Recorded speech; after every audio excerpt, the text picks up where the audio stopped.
आज हम लोग पढ़ेंगे प्रश्नावली 1.2 को। ठीक है, जिसमें आरोही क्रम जिसको बढ़ते क्रम कहा जाता है और अवरोही क्रम जिसे घटते क्रम कहा जाता है। बढ़ते क्रम मतलब संख्या छोटा से बड़ा की ओर, जो हम लोग 1.1 में पढ़ चुके हैं, बड़ी संख्या और छोटी संख्या के बारे में। तो आरोही क्रम अर्थात बढ़ते क्रम और अवरोही क्रम अर्थात घटते क्रम।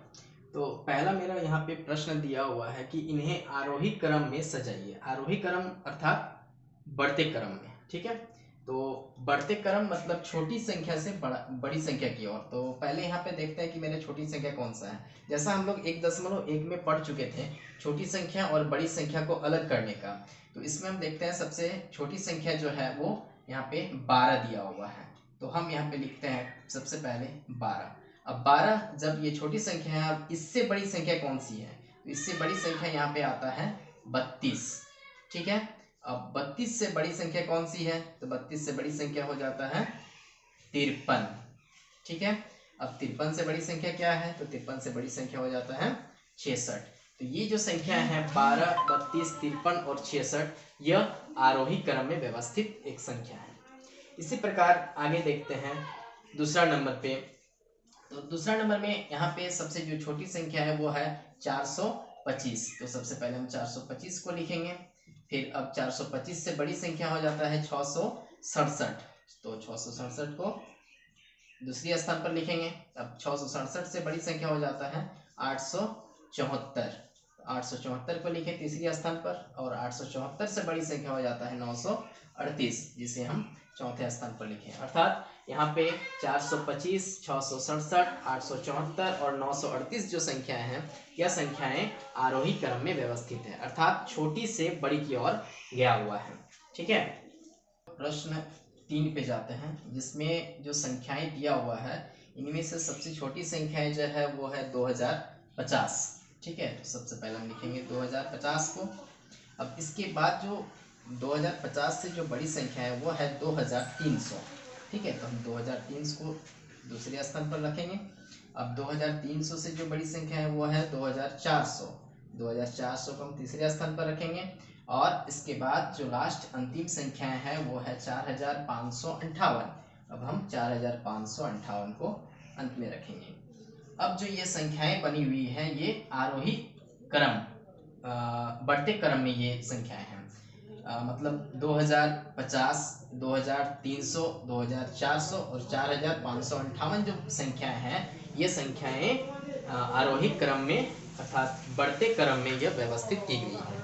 ठीक है बच्चों, अब आगे की जो 4 और 5 नंबर का जो प्रश्न है, उन प्रश्नों को आप लोग खुद से बनाएंगे ताकि सीख पाएंगे कि यह बढ़ते क्रम में कैसे बनाना है। चलिए अब हम लोग चलते हैं प्रश्न 2 की ओर। जैसा कि प्रश्न 1 में हम लोग पढ़े आरोही क्रम बढ़ते क्रम। ठीक है, बस उसी का उल्टा जिसे हम लोग अवरोही क्रम कहते हैं। अवरोही क्रम का मतलब होता है घटते क्रम। ठीक है, घटते क्रम मतलब इसमें बड़ा से छोटा की ओर संख्याएं हैं। जो संख्याएं बड़ी हैं सबसे पहले उसे लिखना है, उससे छोटी संख्या को उसके बाद, उससे छोटी संख्या को उसके बाद, इस प्रकार से हमको इसको व्यवस्थित करना है। ठीक है, तो सबसे पहले हम यहाँ पे देखते हैं कि यहाँ में से बड़ी संख्याएं जो है वो है 86। तो 86 को हम सबसे पहले लिखेंगे। और 86 से छोटी जो संख्या है वो है 63। तो 63 को उसके बाद लिखेंगे। 63 के बाद जो संख्याएं हैं छोटी वो है 48। तो 48 को लिखेंगे उसके बाद। और लास्ट अंतिम संख्याएं जो है वो 38 बचता है, जिसे हम चौथे स्थान पर रख देंगे। ठीक है, तो इस प्रकार से मेरा यहाँ पे 86, 63, 48 और 38 ये जो संख्याएं हैं ये अवरोही क्रम अर्थात घटते क्रम में व्यवस्थित किया गया है।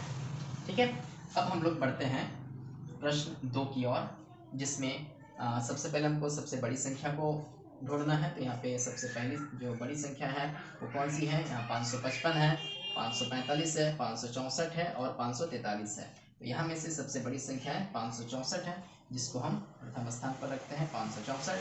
564 से जो छोटी संख्या है वो है 555। तो 555 को हम दूसरे स्थान पर रखेंगे। 555 से छोटी संख्याएं जो है वो है 545। 545 को हम तीसरे स्थान पर रखेंगे। और 545 से जो छोटी संख्या है वो है 543। तो 543 को हम अंतिम संख्या पर रखेंगे। ठीक है बच्चों, आप लोग ये दोनों को उतार लीजिए और आगे का जो तीसरा, चौथा और पांचवा नंबर का जो प्रश्न है वो आप लोग स्वयं बनाएं ताकि आप सीख पाएं कि अवरोही क्रम कैसे व्यवस्थित करेंगे। ठीक है।